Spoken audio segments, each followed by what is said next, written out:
Tell them. Tell them who is responsible for Mufasa's death. I am.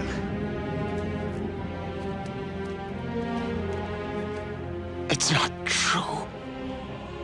Tell me it's not true. It's true. You see, he admits it. Murderer. No, it was an accident. If it weren't for you, Mufasa would still be alive. It's your fault he's dead. Do you deny it? No. Then you're guilty.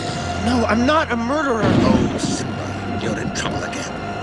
But this time, Daddy isn't here to save you. And now everyone knows why. Simba!